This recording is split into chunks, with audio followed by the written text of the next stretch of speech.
Alors, vous avez tous eu plus ou moins affaire à ce fléau-là, entre les mythes alimentaires, parce que ça existe aussi, les mythes qui s'attaquent aux vêtements. Il est très compliqué de s'en débarrasser une fois qu'elles sont installées chez vous. Ça, c'est vrai, non? Oui. Ah oui, c'est vrai. C'est un fléau, ces mythes.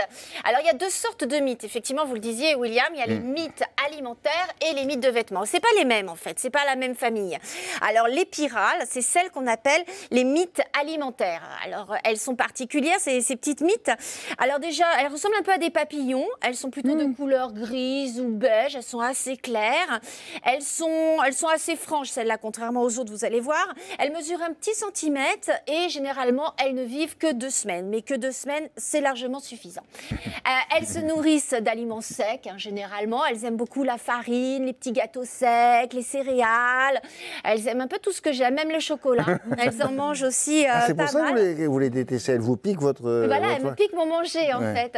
Alors, pour savoir si vous en avez, c'est très simple. Vous regardez dans vos légumes, vos fruits secs, et elles laissent des petits filaments ou des petits vers, ou simplement quand vous prenez l'aliment, d'un seul coup, vous avez une nuée de petites bêtes qui s'envolent. Eh bien, ce sont elles, ce sont les mythes, sachez-le.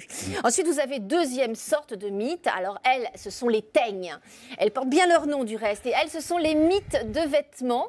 Donc, comme vous l'avez compris, elles vont s'installer dans vos vêtements. Donc, elles ont à peu près la même forme que les mythes alimentaires, à part qu'elles sont un peu plus brunes.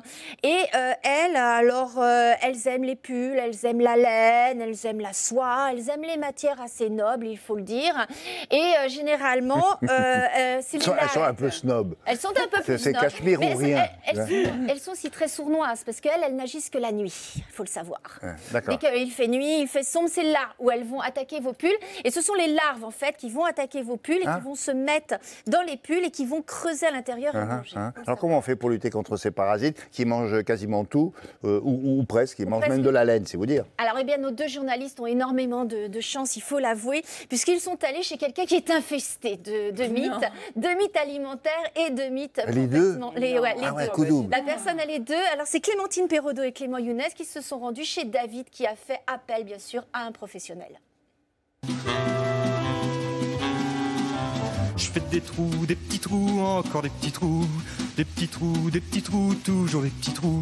En fait, ça commence par des petits trous et ça monte, et on s'en aperçoit qu'en fin de compte, il bouffe tout. Depuis 1 an, David est victime de mythes de textile. Un véritable problème pour lui et sa famille, qui les a obligés à jeter un nombre de vêtements considérable. En prenant mes vêtements, j'avais des trous, je pensais que c'était la machine à laver ou le sèche-linge. J'ai fait mon enquête, finalement, non, en fait, c'était pas ça du tout. David a donc décidé de faire appel à des professionnels pour que le cauchemar s'arrête. Pour ce désinsectiseur, ces petites bêtes ont leur préférence et ne s'attaquent pas à n'importe quel tissu. Ah oui, effectivement, ça m'a fait des gros dégâts, là. En fait, les mythes de vêtements, elles aiment particulièrement les lainages, les fourrures, les articles en coton. Elles viennent de l'extérieur, que ce soit au niveau soit de la fabrication des vêtements en eux-mêmes, soit de l'extérieur, de la végétation, comme la plupart des insectes. Elles se nichent au fond des armoires lorsqu'elles vont pondre. Une fois qu'elles ont pondu, au bout de 10 jours, il y a une éclosion de larves, et c'est ces petites larves qui font des trous au niveau des vêtements. La cible étant à présent identifiée, il est temps de l'éliminer.